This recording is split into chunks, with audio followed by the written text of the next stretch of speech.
Bien alors, aujourd'hui, à la fois précision du cadrage qui m'intéresse et avancer dans ce qui m'occupe. C'est pas pareil, ce qui m'intéresse et ce qui m'occupe. Bon. Ce qui m'occupe, c'est qui sera l'objet quand même essentiel, d'essayer de dire quelque chose qui ne soit pas simplement une description journalistique ou sociologique de l'époque, celle-ci, en tant qu'elle est, comme toute époque, un télescopage au minimum de deux époques.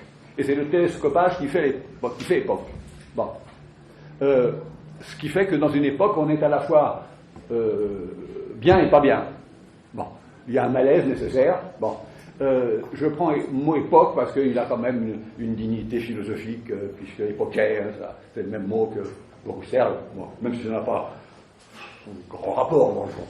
Bon. Et puis il y a une question qui m'intéresse, je vais commencer par elle, à savoir que je me suis aperçu qu'il y a dans le fond deux problèmes qui font toute la philosophie.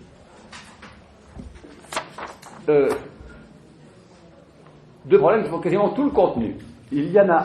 Alors, le premier, vous allez résister des quatre fers et dire il est tapé. Je vais souvent vous dire, bon, c'est pas possible, ça va directement contre le bon sens. Je vous donnerai quand même quelques indications comme quoi il y a des gens sans doute tapés mais qui ont un nom illustre, qui ont jugé que le problème valait la peine d'être considéré. Bon. Et puis le second problème, vous seriez prêt à accepter un compromis radical socialiste. Vous savez ce que c'est comment c'est une solution nègre-blanc, comme on dit. C'est-à-dire on négocie, comme sans doute au Parti socialiste jadis, le premier secrétaire était un habile personnage pour arrondir les angles. Bon, si on arrondit les angles, on arrive à tout résoudre, évidemment. Et si on n'arrondit pas, on ne peut pas. Bon, alors, le premier problème, il est le suivant. Ce que l'on dit et ce que l'on croit chercher, ce que l'on dit, ce que l'on croit chercher, ce qu'on appelle recherche, on y est déjà, toujours. Bon. Et, comme disait un de mes profs, dans l'éthique de Spinoza, si on n'est pas déjà dans le troisième genre de connaissance, on n'y sera jamais. Alors, comment se fait-il qu'on ne le remarque pas, qu'on y est déjà? Ce qui fait que toutes les grandes opérations de philosophie sont déjà faites, mais on ne voit pas qu'elles sont faites, et on ne voit pas qu'il y a des obstacles qui vous empêchent de le faire, de comprendre qu'il n'y a pas à chercher. Bon, je prendrai l'exemple parmi d'autres qui est important, c'est celui de Wittgenstein sur ce qu'il appelle le rejet de l'échelle. Dans le sens ordinaire, quand on veut monter au sommet d'une échelle, il faut monter à peu près par tous les barreaux. Bon. Et puis quand on a fini, on peut regarder et puis c'est fait. Bon. Alors, le rejet de l'échelle, c'est qu'une fois qu'on est monté, on rejette l'échelle et on n'a jamais eu à y monter. On y est. Et il n'y a pas à se demander comment on y est arrivé. Alors, il y a une variante de ça, je dirais, qui est dite religieuse, mais dans son fond, elle n'est pas religieuse, elle est logique. Quand Pascal dit « tu ne me chercherais pas si tu ne m'avais pas déjà trouvé », ça dit bien ce que ça veut dire. Et c'est surtout la seule ressource, mais la seule, qui consiste à doter l'entendement d'une puissance qu'il ne connaît pas et qu'il ne maîtrise pas, qui va au-delà de lui-même. C'est la seule ressource pour lutter contre le pire ennemi, mais le pire de la pensée, c'est l'éléatisme, c'est-à-dire Zénon d'Élée. Alors là, il y a une confrérie qui passe par Aristote, la moitié de son activité de philosophe, c'est pour argumenter contre les éléates, qui disent, pour atteindre, je ne sais comment l'argument, pour atteindre la fin, il faut passer par le milieu, pour atteindre le milieu, il faut passer par le quart, et puis on n'est jamais parti. Bon, et on est quand même arrivé. Donc, expliqué. Donc, défaillance des rapports entre le mouvement, qui pour les Grecs est l'indice du réel, l'indicateur du réel, donc discrépance, diraient les Allemands, conflit entre le mouvement et le logos. Bon, à partir de ça, ils se frottent les mains, ils ont gagné. Bon, ils ont paralysé tout le monde. Bon. Alors, c'est la seule ressource. Bon, alors il y a évidemment Bergson, dans le 3/4, 4/5 de son argumentation, c'est toujours un éléatisme qui est là et qui est en train de rôder et qui est tellement en phase avec le bon sens, hein, que pour aller jusque là-bas, il faut traverser l'espace. Bon, alors, dans la pensée ordinaire, bien sûr, mais ça c'est vraiment le chibolette de la philo. Si on cède là-dessus, on ne fait jamais de philo. Ah là, il n'y a pas... Bon, ça, j'en ai la conviction. Ça ne veut pas dire que j'ai réussi, hein, moi, parce que je suis comme tout le monde. J'ai tendance à revenir, comme tout le monde, à l'ancienne logique, qui est que pour atteindre là-bas, il faut avoir parcouru tous les espaces, et que en raisonnant comme ça, on ne l'atteint jamais. Bon. Donc, le problème, il est toujours résolu. Et si on croit qu'il faut le résoudre, non. Et si on croit qu'il faut le résoudre, on perd c'est exemplairement une ornière. Bon, exemplairement une ornière. Bon, on dit, plus on creuse, plus on s'en fait. Bon. Alors, je veux dire, c'est l'image même du chercher. Dieu sait s'il y a des recherches de la vérité, etc. On y est dans la vérité. Si on est obligé de le chercher, on ne l'atteindra jamais. Bon, alors, vous allez me dire, c'est un peu raide quand même ça. Oui, mais il y a des choses qui nous empêchent, évidemment. En général, les pouvoirs politiques et les pouvoirs religieux s'organisent pour empêcher qu'on comprenne qu'on ait déjà plus d'autres pouvoirs. Même le pouvoir philosophique, il est tout à fait organisé pour que ceux qui se mettent à la philo croient qu'il faut chercher et suer sang et bœuf. Bon, alors, on va me dire, il n'y a pas à chercher, c'est pas ça. Il y a à détruire ceux qui vous empêchent de voir que vous y êtes. C'est pas du tout la même opération. Mais elle n'est pas plus facile, hein. Elle n'est pas plus facile, mais elle est plus ajustée. Bon. Moi, c'est une chose qui m'a toujours extraordinairement séduit. J'ai pas tout de suite compris, t'en s'en fout, vous imaginez bien. Bon, mais ce qui est important, ce que j'ai compris assez tardivement, c'est que si on ne dote pas la pensée d'une énergie plus grande que ce qu'elle sait d'elle-même, bon, il n'y aura jamais rien, jamais. Bon, ça c'est le premier problème. Ce qui est exemplaire en philo. Ne cherchez pas à entrer en philo. Faites l'hypothèse, ayez la conviction que vous y êtes, et que si vous avez le sentiment que vous n'y êtes pas, c'est qu'il y a des choses assez élémentaires qu'on appelait autrefois l'idéologie, hein, à savoir la conjonction des despotes et des curés, qui vous mettez la vérité là-bas, loin, bon, inaccessible, bon, ou bien tamisé et canalisé par le parti, l'église, etc. Par conséquent, la vérité, vous pouviez attendre longtemps. Bon, quand on raisonne comme ça, on est perdu. Bon, en tout cas, sur la philo, c'est fini. Bon, mais même l'appareil philosophique, il s'emploie à accréditer l'idée qu'il y a à chercher. Bon, puisque recherche de la vérité, c'est quand même un des titres assez constants de bon. Alors, je vais essayer de vous montrer, évidemment, je dirais, violentant un peu votre entendement. Mais si l'année dernière j'avais préconisé changer l'entendement, c'est que avec l'entendement qu'on a d'habitude, on ne peut pas penser ça. Et que pour faire de la philo, il faut changer d'entendement. C'est tout. C'était pas une lubie. C'était que si on veut arriver à ça, qui est quand même assez réjouissant, parce que je trouve que c'est plus marrant de se dire, tiens, il y a un truc qui m'empêche de voir, bon, c'est parfois difficile, plutôt que de crapahuter en direction du vrai, ou du n'importe quoi. Hein. Bon. Alors, le deuxième problème, alors, si le premier est toujours déjà résolu, le second ne le sera jamais.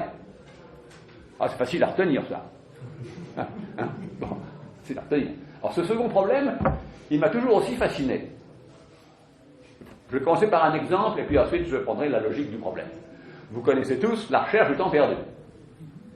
Est-ce que vous pourriez me dire la différence qu'il y a entre la recherche du temps perdu comme œuvre et une description historico-sociologico de la vie de la grande bourgeoisie du faubourg Saint-Germain entre 1880 et 1920? Alors, ça c'est le problème bien connu de toutes les études littéraires, de toutes les études sociologiques, etc. Quel est le rapport entre une œuvre et son terreau? Bon. Alors, comment on répond à ça? C'est une image, une expression, un reflet, une traduction, la chose même. Bon, alors, vous sentez bien que tout ça, ce sont des cache-misères. Bon. J'ai la conviction, là ce n'est qu'une conviction, qu'il n'y aura jamais, mais jamais, dans 5000 ans, s'il y a encore une langue et des gens qui cogitent, hein, 5000 ans c'est beaucoup, bon, il n'y aura de solution de ce que j'appelle en l'empruntant, je crois que c'est Althusser le premier qui l'a formulé cette expression, à savoir la question du rapport sans rapport. Bon. Et là c'est une vraie idée. Bon. Autrement dit, elle se... Alors évidemment, il y a des solutions qui est que on plaide pour la pleine autonomie. Paf, fini. Bon. Autonomie de la musique, aucune racine dans le terreau allemand des années 1830, et Schubert, la musique, elle n'a pas à chercher de... Bon. C'est tout à fait vrai que la musique est pleinement autonome, et elle est quand même enracinée. Autrement dit, elle sait pas. On sait bien que Schubert ne peut pas être au XVe siècle. Bon, alors, comment énoncer ça? Bon, ce problème, il se diffracte partout, parce que quand vous prenez, par exemple, les œuvres de Céline, à la fois, vous pouvez dire Céline est considérable écrivain et grand salaud, ou bien considérable écrivain et grand malade. Bon, vous voudrez, bon. Ou bien, c'est pas un grand écrivain, et je ne le lis pas. Parce que, alors il faut trouver une argumentation. Bon, c'est la même chose avec Claudel. Bon, à savoir, son catholicisme est insupportable, barbant comme tout. Mais moi, dès que je suis embarqué d'une première scène du soulier de satin d'Africa, je suis embarqué. Bon. Il est pour moi comme Brecht. Brecht, il m'énerve. Parce qu'il est démonstratif, on a compris la démonstration, on sait très bien dans Mercourage, on sait tout très bien. Bon, c'est un peu marqué par le marxisme, on sait très bien. Bon, et pourtant, dès que j'assiste à une première scène d'un Brecht, je suis embarqué. D'ailleurs, ces deux dramaturges, les deux plus grands du siècle dernier, sont tous les deux des Rimbaldiens. Ça, je me suis toujours demandé, j'ai jamais vu d'études là-dessus. Ce sont des admirateurs de Rimbaud, des admirateurs absolument forcenés. Bon, je ne sais pas pourquoi c'est le théâtre qui a donné. C'est pas de la poésie. Rimbaud n'a pas poursuite il y a sûrement des poètes qui ont été marqués par. Breton a été marqué par Rimbaud, c'est sûr. Bon, mais c'est pas vraiment la poésie qui a été l'héritière de Rimbaud, c'est une dramaturgie formidable. Bon. Avec cette complication-là, qui est que la base matérielle, pour parler la vieille langue, que certains ont peut-être parlé ou parlent encore, bon, la base matérielle, et puis la superstructure, vous vous rappelez quand même, non? Superstructure, bon, ça, bon, je ne parle plus cette langue, hein, bon, je l'ai parlé, mais, bon, alors, ce problème-là ne sera jamais résolu de façon correcte. Jamais, jamais. Bon. Donc ce sera toujours des cache-misères, mais il faut tenir en même temps la pleine autonomie, je ne sais pas moi, de Schoenberg, bon, qui paraît, je prends exprès ce cas-là parce que la musique atonale semble très déconnectée. Bon, on trouve par exemple chez Beethoven des petites musiques de guinguettes de temps en temps. On se dit, ah bah oui, il a piqué ça dans le folklore, il est allé se balader à Grinzig. Bon, c'est à côté de Vienne, hein, et puis il a écouté ça, et puis hop, bon, ce que font tous les artistes, ils passent, un truc là, un truc populaire, hop, ça passe, et ça rentre dans l'œuvre. C'est formidable ça. Bon, mais ils font feu de tout bois, les grands artistes. Hein. Bon, vous imaginez qu'ils perdent leur temps à tout faire, ils font pas tout. Ils mettent la main à la pâte. Les meilleurs, je trouve, ils mettent la main à la pâte à la fin. Mais ils exploitent tous les matériaux qui sont là, tout est bon, tout est bon. Bon. Les choses les plus médiocres, une coupure de journal, hop, ça rentre. Bon. Mais c'est ça qui est bien, c'est ça qui est bien. Hein. Bon. On a une image du grand artiste qui fabrique tout là, depuis alpha, depuis avant alpha, etc. Bon. Alors, ça, c'est le premier problème. Hein. Bon. Alors, c'est deux problèmes. On est pris entre les deux, hein. C'est-à-dire entre une insatisfaction interminable et l'obligation de sauter par-dessus le bon sens, qui renvoie quand même à ce mot qu'on prête à Hegel, à savoir que la philo, c'est le monde à l'envers. Bon. Alors, ces deux problèmes qui font toute la philo ne se posent pas en l'air, comme ça.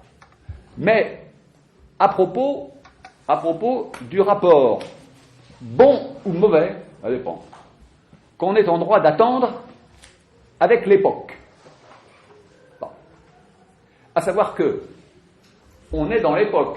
On n'a pas besoin d'y arriver. On y est. Donc, ça rappelle le premier problème. On y est. Bon. Est-ce qu'on y est bien? Est-ce qu'on est bien placé dans l'époque? Ben ça, j'en sais rien. Bon. Marx croyait qu'il fallait être à Londres pour procéder à l'analyse des trois dimensions qu'étaient le socialisme français, la philosophie allemande et l'économie politique anglaise. Et il le dit explicitement, Londres était le point de vue à partir duquel je pouvais analyser, etc., etc., etc. Bon. Croyance, donc, qu'il y a dans l'époque un point de vue depuis lequel on comprend conjointement qu'on appartient à l'époque et qu'on est hors époque, outre-époque. Déjà, outre-époque. Bon. Alors,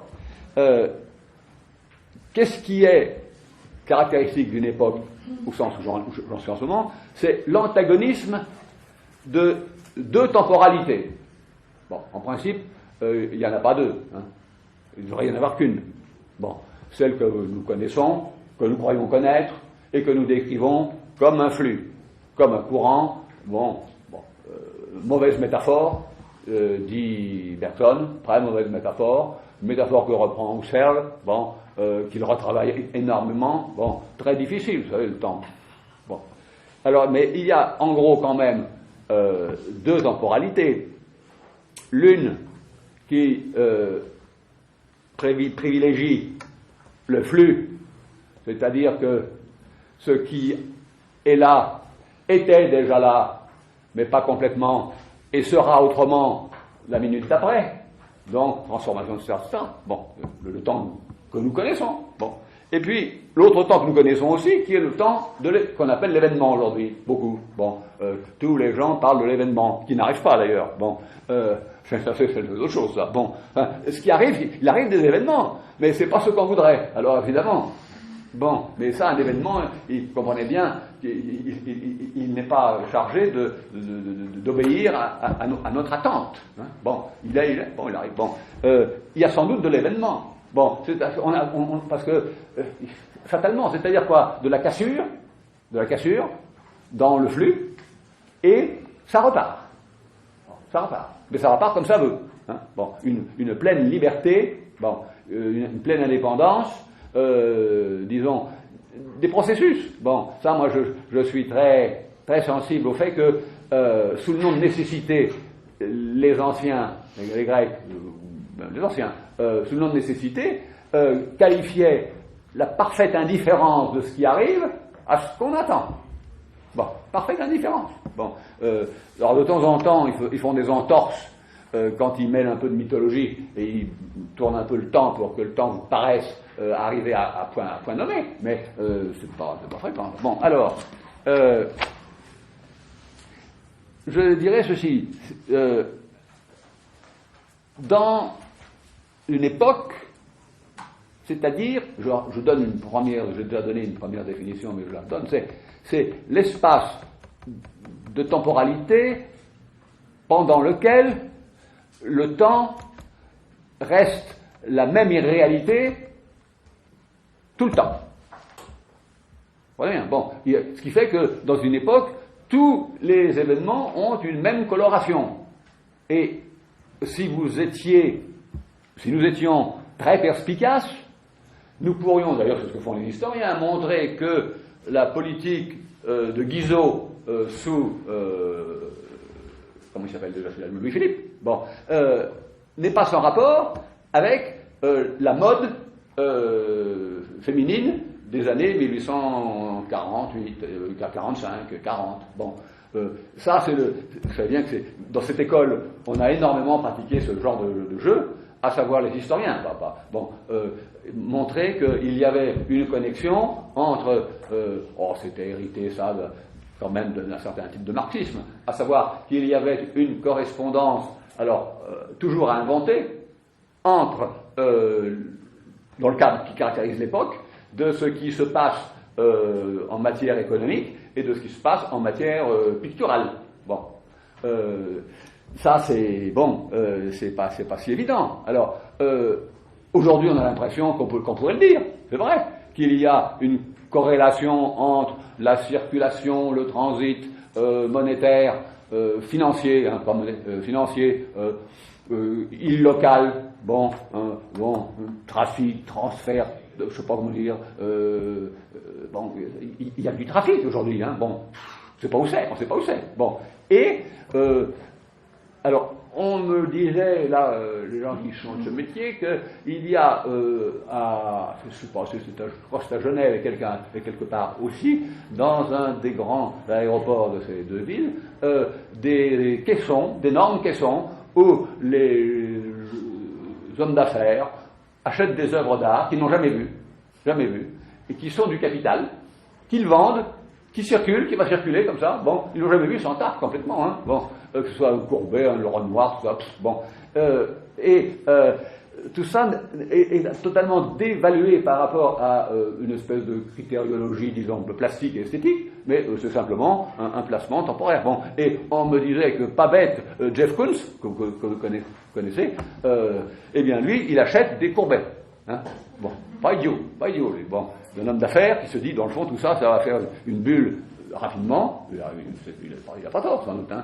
Et alors, c'est très difficile de savoir ce qui fait et comment délimiter une époque, c'est-à-dire quelle est la nature et des critères qu'on va retenir pour qualifier la constance d'une temporalité et le fait qu'on change de temporalité. Par exemple, en ce moment, il est quand même assez... Alors, je voudrais absolument éviter, je ne sais pas si je l'arriverai à éviter, de m'identifier à deux métiers que je ne connais pas et que je n'ai jamais pratiqués, le journalisme et la socio. Je ne vais pas me mettre à... Je ne connais rien, à l'un comme à l'autre. Je ne lis pas de socio, mais je lis le journal. La seule chose, c'est que je suspends ma créance. Je me dis, je lis ça, c'est tout. Est-ce vrai, est-ce faux, ça? Là, je me réserve le droit c'est tout. Mais pour ce qui est de fabriquer, et pourtant, on m'avait appris quand j'étais jeune à lire un journal. Pas tout lire surtout. Alors, laissons. Alors, autrement dit, la question est de savoir, d'une époque, à la fois, on en est, sans y être bien. C'est la question qui est en jeu de la recherche. Attention, recherche, du point de vue qui serait vertigineux, à savoir le point de vue d'un observatoire qui permettrait l'analyse de l'époque. Et l'analyse de l'époque, c'est le tracé de la topique. La topique étant, mais je ne peux pas m'avancer tout de suite, sinon ça va tout télescoper. Bon, alors, donc, on retrouve le problème de tout à l'heure, à savoir d'une époque, on en est et on n'en est pas. On est à la fois totalement adhérent, bon, on a les mœurs, les réactions, etc., et on n'est pas complètement collé cependant. Je me souviens que Marc Richir disait tout le temps, si on était vraiment adhérent à l'environnement, on ne remarquerait même pas le monde. Bon, et plus un vivant, alors là c'est moi qui parle, c'est plus Marc, bon, plus un vivant est adapté à son monde, moins il a de monde, à mon avis. Bon, oui, il ne remarque pas qu'un poisson qui nage très bien ne se rend pas compte qu'il est dans l'eau. Hein? Ah oui, bon, c'est celui qui nage pas bien qui se dit oh là là, bon. Donc nous sommes vraiment de mauvais animaux, hein, parce que on n'est pas bien, hein. Bon, d'où la vallée de larmes, d'où etc. Bon, tout ça on le connaît bien. Bon, alors le problème serait d'arriver à se bien placer dans l'époque. Quel est, vous rappelez la semaine dernière, je me suis amusé, la semaine dernière, à vous proposer là, conservatoire, observatoire, bon, c'est un jeu ça, hein, mais il y a quand même quelques petites indications, je ne vais pas me priver de l'utiliser, à savoir que on a besoin pour analyser et juger d'un observatoire, c'est-à-dire d'un lieu qui est soustrait à, je dirais, la causalité de l'époque. Il est comme soustrait, bon, fictivement soustrait, bon. Alors, il faudrait trouver un observatoire qui permettrait d'analyser l'époque, et analyser l'époque, ça veut dire dessiner la topique. Bon, il y en a une qui s'en va, de topique, il y en a une qui vient. Celle qui s'en va, j'en reparlerai parce qu'elle m'importe, mais elle est encore là, hein, elle s'accroche. Celle qui vient, elle tâtonne, mais elle pousse du coude. Comme, vous savez, l'idole chez Diderot, dans le supplément Voyage de Bougainville, il y a des idoles, plein d'idoles sur une truc, je sais pas, un hôtel, je ne sais rien, et puis un missionnaire chrétien arrive avec, je sais pas, cette statue de la Vierge, et il lui dit, je peux le mettre? Oh, bien sûr, tu peux le mettre comme tu veux. Bon, une de plus, une de moins, c'est pas grave. Bon, et puis pendant la nuit, l'idole donne un coup de coude, puis un autre. Bon, et à force d'en donner des coups de coude, il reste une seule, et puis c'est le Dieu unique. Bon, c'est assez rigolo, ça. Et c'est Diderot, ça, qui raconte ça. Ça m'a toujours fait rire follement. C'est pas le sujet, mais je le raconte, parce que ça me fait trop rire, ça. Bon. Alors, compte tenu que les époques sont l'une dans l'autre, hein, ça va pas être facile, tout ça. Bon, alors, bon, là, je vais un peu passer, déjà. Bon, il y a quand même un point que je voudrais préciser, c'est que puisqu'on y est et qu'on n'y est pas bien et qu'on a envie de chercher donc le point vertigineux qui appartient et n'appartient pas à l'époque, à partir d'où on pourrait à la fois analyser et distinguer et unifier la forme et le contenu de l'époque. Le contenu, c'est l'extraordinaire matériau qui correspond à ce que font les sociologues, à savoir toutes les statistiques, tout ça, les montagnes de documents. Bon, c'est infini. Bon, le contenu de l'époque. Et la forme, c'est, dans le fond, le mode de distribution selon lequel ça se passe. Bon, j'anticipe un peu, la nouvelle topique qui vient, donc la nouvelle époque, elle va sans doute,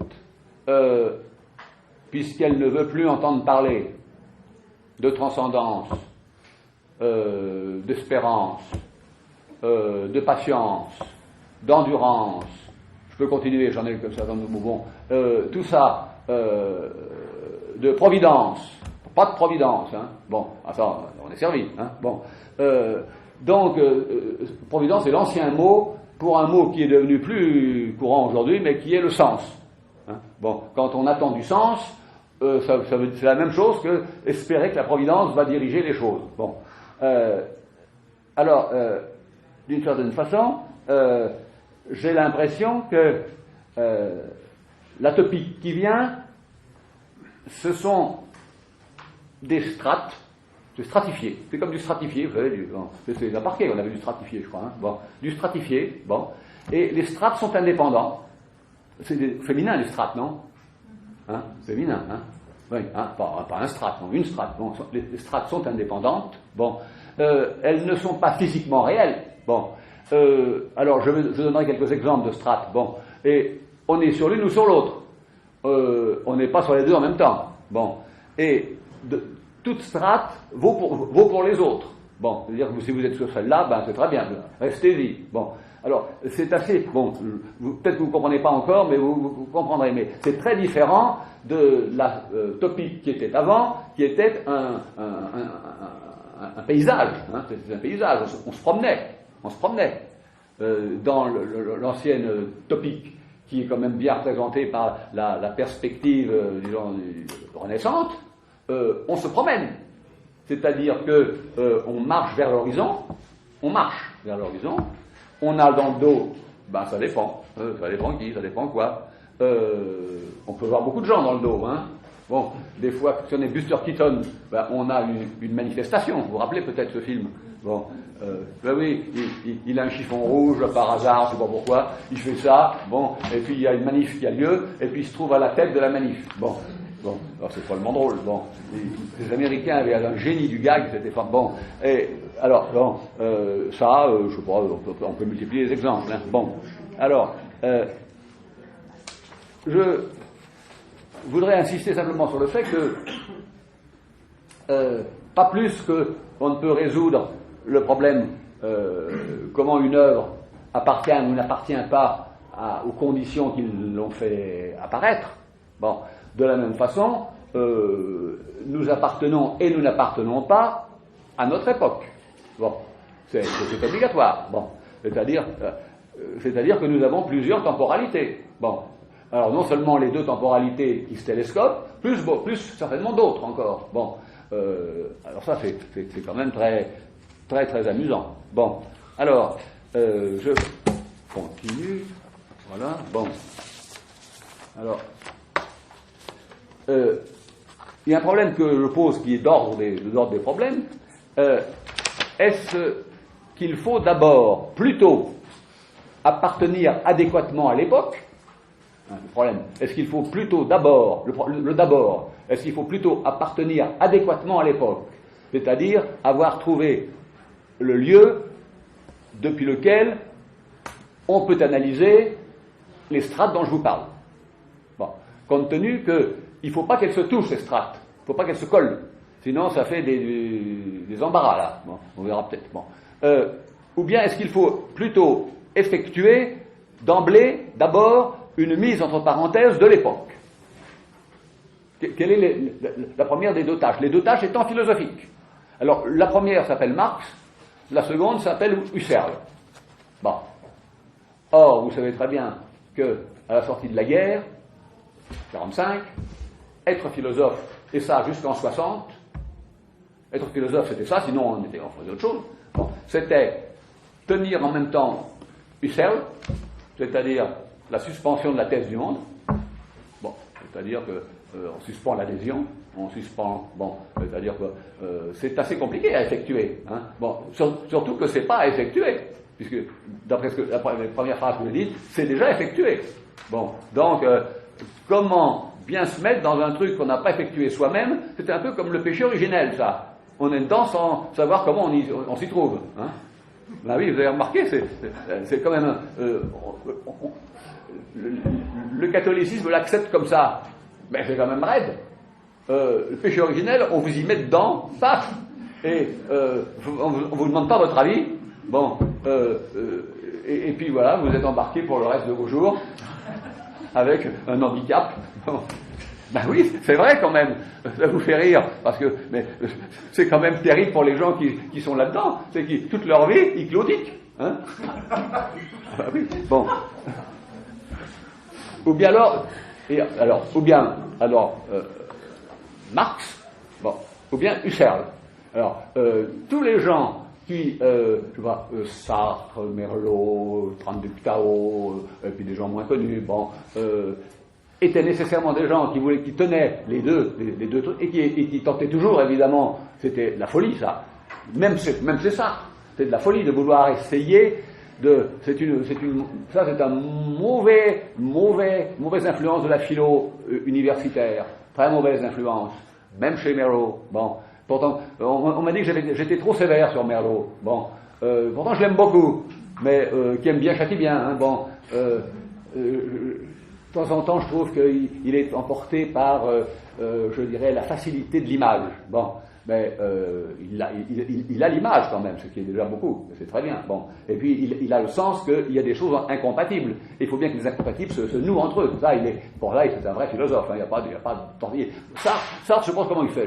Lui, il superpose tout, il bloque tout d'un coup comme ça. Bon, dans une espèce de dinguerie. Bon, génial sans doute. Bon. Il a du génie, Sartre, hein, c'est sûr, mais il est complètement fou. Bon. Et alors, philosophiquement, bon, il tourne Kazakh, toc, il change de point de vue, toc, il reprend une vieille position, toc, il en prend une nouvelle, bon. Et puis il est toujours aussi impétueux, ça c'est pas mal ça, mais il n'est pas rendu prudent par ses anciennes adhésions. Hein. Bon, on peut imaginer que les gens se disent, oh là là, attention, par exemple, Lévi-Strauss, qui avait été en 1935 pacifiste, a déclaré en 1940 qu'il ne prendrait plus jamais de position politique parce qu'il s'était trop trompé. Bon, c'est vrai, c'était lourdement trompé. Bon, être pacifiste face à la montée de Hitler, bah, c'est de l'aveuglement, etc. On peut faire ce qu'on voudra. Bon, il était héritier d'une tradition, bon, socialiste, un petit peu du côté du radicalisme quand même. Hein, bon, enfin bref. Bon, alors, continuons. Donc, vous avez compris, le sujet, il est entre autonomie et enracinement. Bon, tout ce que j'ai à faire, bon, c'est que on est déjà dans la philo, mais pas bien. On est déjà dans l'époque, mais pas bien. On ne sera jamais bien ni dans l'une ni dans l'autre. Si on était bien dedans, ce serait une catastrophe.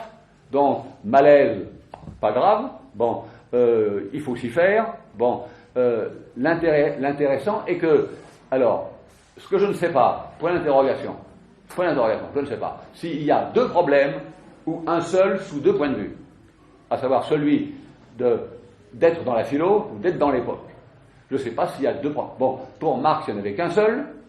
Pour Husserl, il n'y en avait évidemment qu'un seul. Ce n'était pas le même.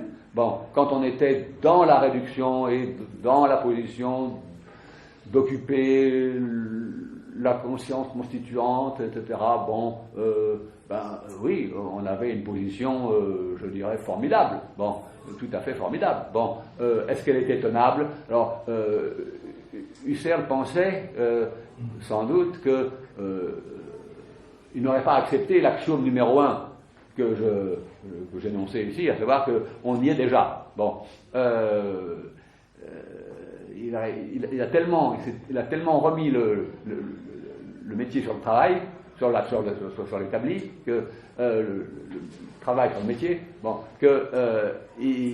c'est bien un indice qu'il est déjà satisfait. Bon, mais ça ne veut pas dire que il n'est pas en même temps su, et ça c'est ce savoir que j'appelle les idées météores, c'est-à-dire les idées qui passent, qu'il y était. Bon, parce qu'il est évident que le savoir dont je parle, comme quoi on y est sans le savoir, c'est pas une thèse qui est lisible comme ça. Bon, c'est une idée qui vous traverse la tête, et je les appelle météores, parce que comme les météores, à la fois ça éclaire, et puis ça passe très vite, et puis si on n'est pas en train de regarder, ben on le rate.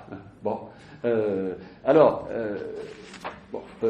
mon problème est donc celui d'un nœud d'un nœud, bon, puisque c'est une articulation, hein, de nouer, une coexistence, bon, entre l'enracinement dans deux sphères, l'enracinement dans la philo, l'enracinement dans l'époque. Si c'est la même chose, il n'y a pas de problème. Si c'est pas la même chose, il y a deux enracinements qui se font concurrence. Je ne sais pas comment, je ne vais pas décider comment je vais m'orienter. Bon, alors, disons ceci, c'est que les deux pôles dominants dont je viens de parler et leur jointure, c'est ça, c'est la jointure qui fait le problème. Hein. Comment nommer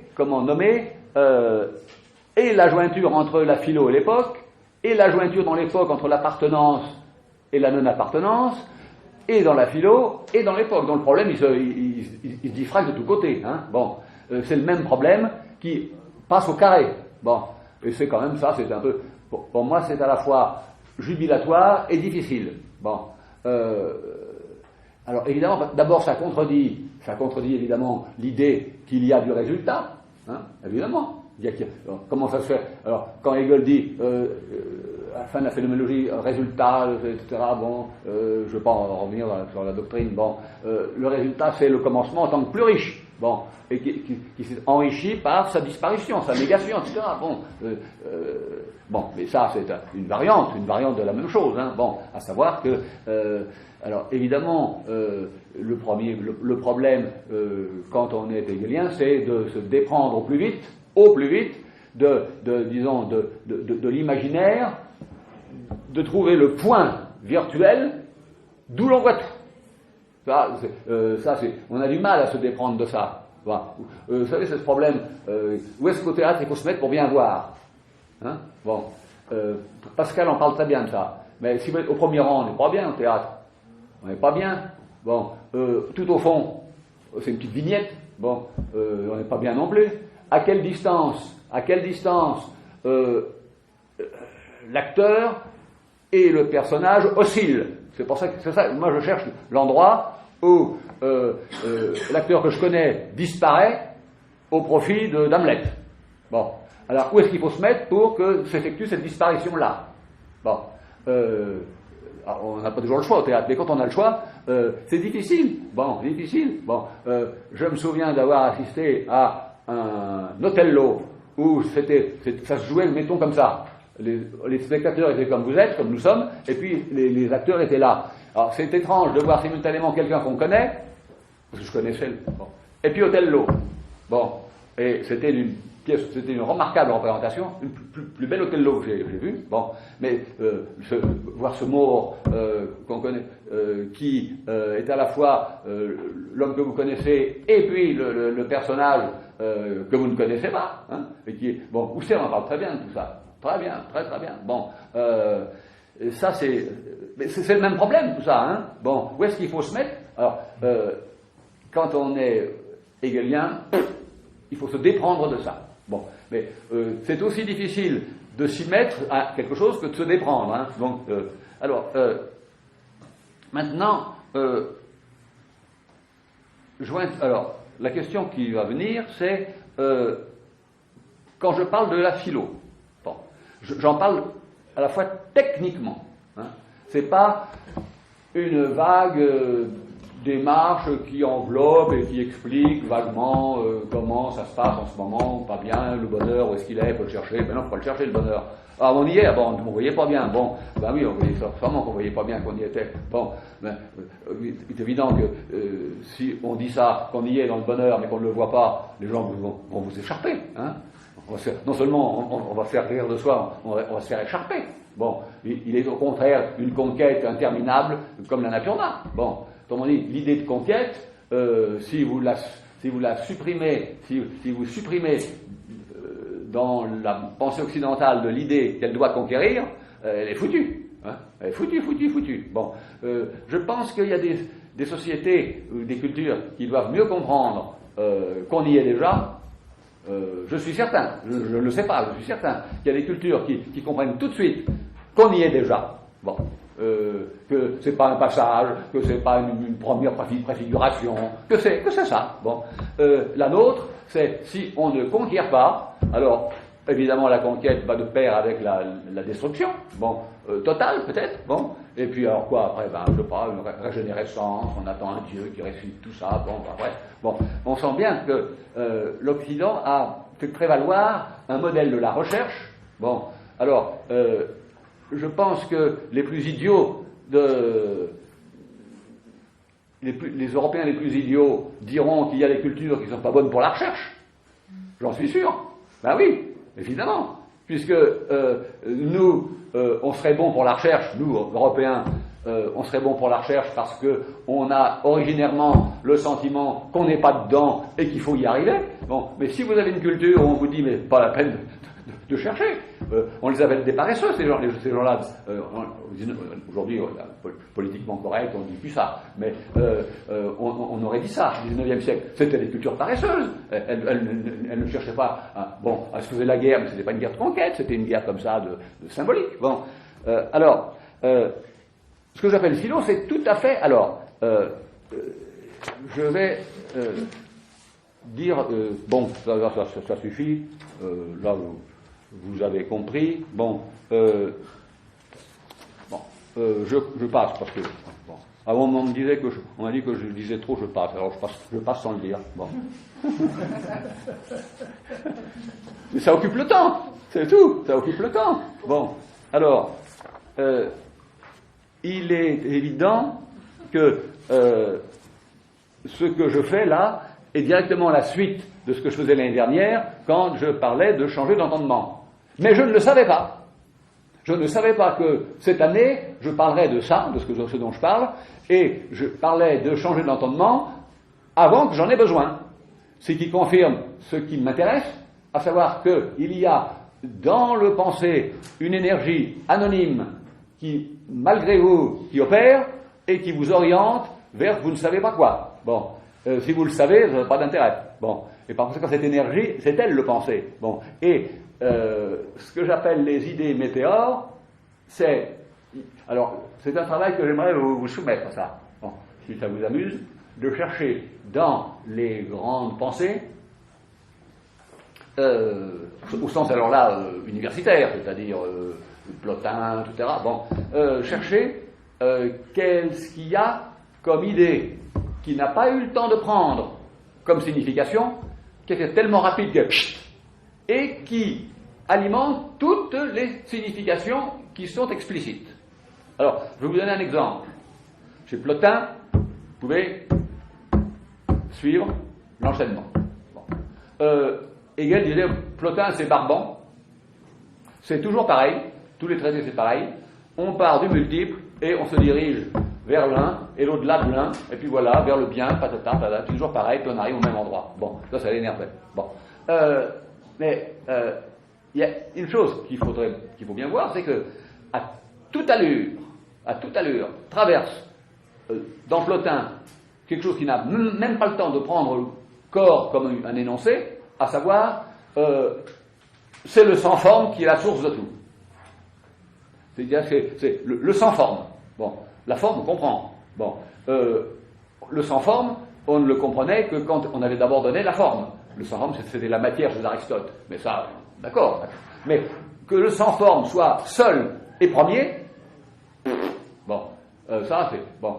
Le sans forme, c'est difficile à penser. Vous savez, c'est pas telle forme ou pas telle forme. C'est pas de forme. Bon, donc, je pense que j'en donne une deuxième idée qui est plus délicate de ces idées météores, plus délicate.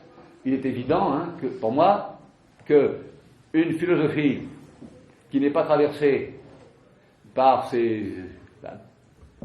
toute pensée d'ailleurs, mais une philosophie entre autres, bon, qui n'est pas traversée par ce qu'elle n'arrive pas à saisir, mais qui la féconde, et piétonne, c'est un piéton, il marche comme ça, bon, pas après pas, bon, c'est honorable, mais il n'y a jamais de grandes enjambées, bon. Je vois une deuxième, c'est que, vous savez que la méthode d'Aristote, c'est l'une des plus mauvaises qui soit, en principe, à savoir que il fait des listes. Il fait des listes. Alors des listes de tout. Des listes de cités, des listes de catégories, des listes de vivants, des listes... C'est un maniaque de la liste. Bon. Et les gens qui... bon, il y a un mot technique pour dire la liste. Bon. Un mot grec, bon, qui est explicite chez lui. Bon. La liste, c'est donc apparemment ouvert. La liste, etc. Bon. Pas du tout, j'ai lu. Pas du tout. Bon, autrement dit, il a la puissance d'entendement de donner d'un coup la liste complète. Ça, c'est fort. Ça, c'est très fort. Parce que, allez-y, pour diviser exactement le disciple en 10 catégories, pas une de plus, pas une de moins, et tout ce qu'on dit se dit selon l'une, l'autre ou la troisième des catégories, bon, etc., etc. Bon, et ça, il ne le thématise pas. Il n'a pas le temps. Bon, d'abord, il n'a pas le temps. Bon, mais c'est efficace. Bon, et quand il lui fait un mauvais procès, quand il lui dit une rhapsodie, etc., bon, c'est un mauvais procès parce que, bon, Kant redoutait une chose, il n'y a pas tort, c'est que là, quand je parle d'idées éclairs, d'idées, vous les avez en tête d'ailleurs, tous, toutes, vous avez en tous cette façon d'être déjà là-bas, avant d'y avoir été. Bon, de façon mal thématisée, etc. Bon, évidemment, Kant aurait beau jeu de dire « Oh, ça fleure l'ésotérisme, ça fleure l'illuminisme ». Or, il redoute, il y a un très beau livre de Monique David Ménard sur la folie chez Kant, c'est-à-dire la raison pure confrontée à Swedenborg.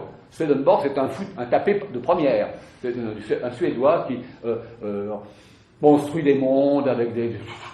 J'en ai lu un peu, mais on ne peut pas. Au bout d'un moment, ça vous tombe des mains. C'est épouvantable. C'est épouvantable. Bon.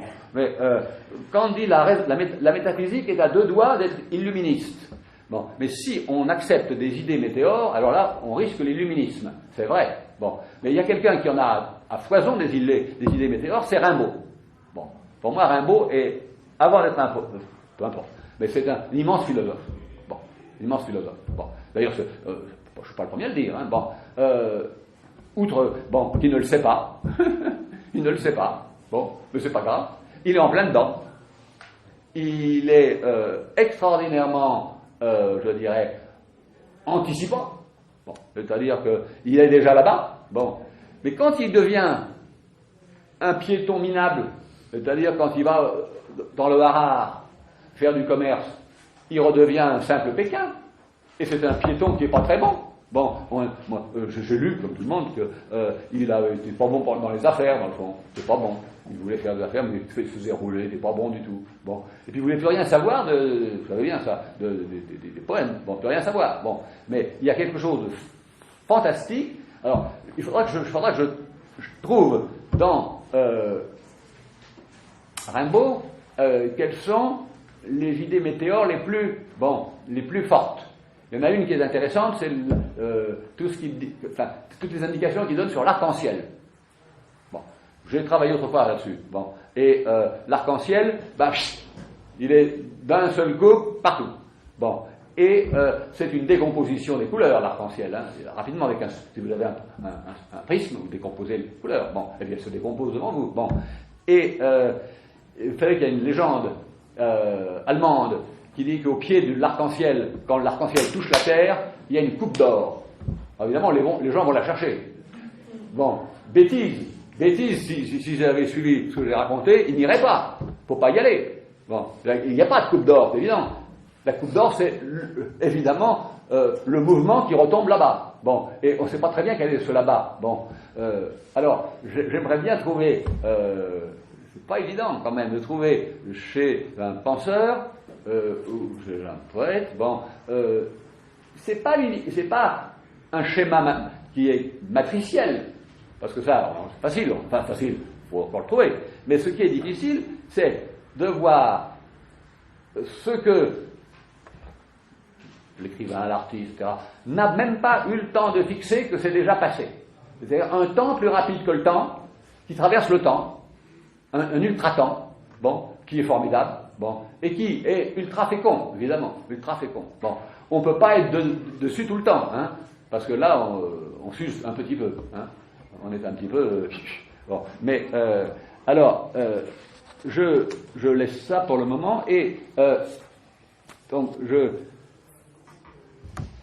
ne veux pas... Bon, les idées météores, je ne vais pas le développer tout de suite, j'y reviendrai, ça m'intéresse beaucoup, bon, à savoir que, qu'est-ce que c'est que ceux qui n'arrivent même pas, c'est pas grec, hein, ça, ceux qui n'arrivent même pas à, je dirais, être assez, je dirais, lourd, pesant, consistant, pour s'arrêter dans une signification. Bon. Aristote n'aurait pas accepté. Il aurait dit non, ça ne veut rien dire, ça. Toute pensée doit être soumise au principe de non-contradiction, puis il faut dire quelque chose, et si vous faites ben vous ne dites rien. Hein. Bon. Alors, je vous disais, philosophie au sens technique. Pour qu'elle soit technique, il y a 4 impératifs pour moi. Premièrement, il faut être issu d'une crise. Pas de crise, pas de philo. Une crise, c'est un blocage par excès ou par le fait qu'il y a une aporie. Bon. Par conséquent, on ne fait de la philo que si on est obligé de changer de registre par les conditions. Si on est tranquillement heureux en faisant de la géographie, continuez. Si on est tranquillement heureux en famille, continuez. Si on est tranquillement heureux, je sais pas moi, là où vous êtes, continuez. Bon, s'il y a quelque chose qui ne va pas, bon, alors ça peut être quoi? La maladie, la folie,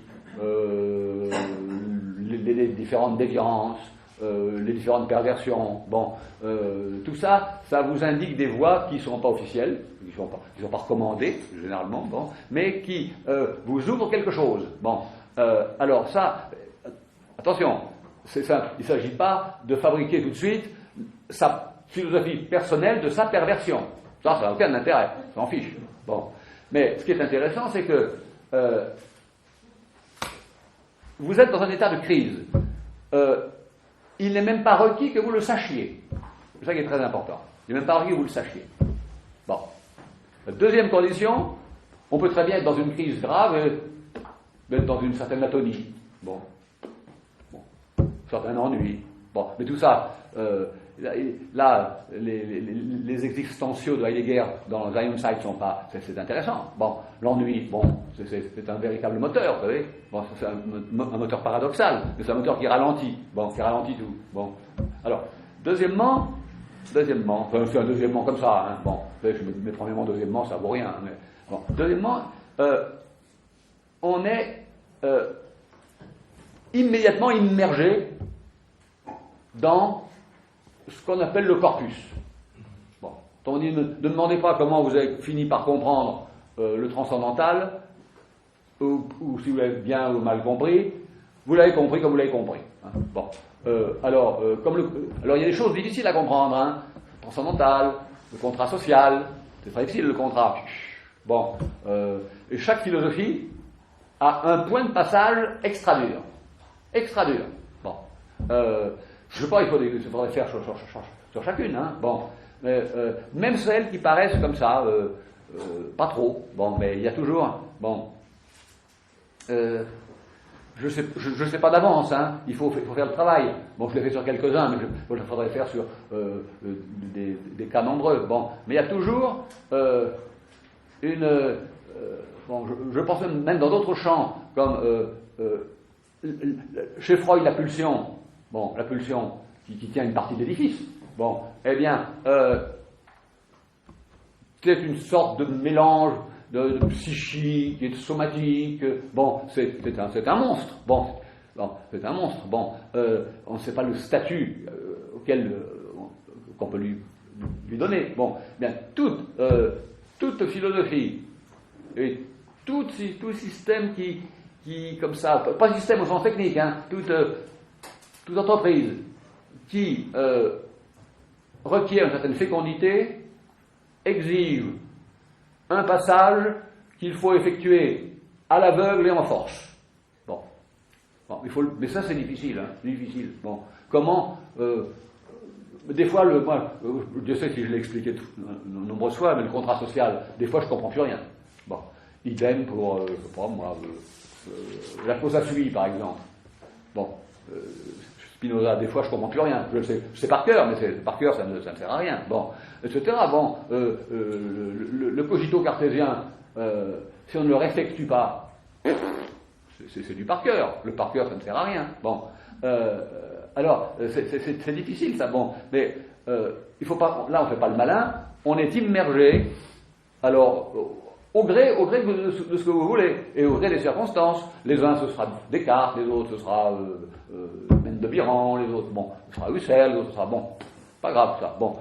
S'immerger, c'est-à-dire disparaître en tant que soi, hein, terminer soi, terminer, quand je dis disparaître, vous n'avez pas à dire, moi je pense que... Ça, c'est stupide. Hein. Bon, disparaître. Mais il ne s'agit même pas de dire si c'est vrai ou si c'est faux. Hein.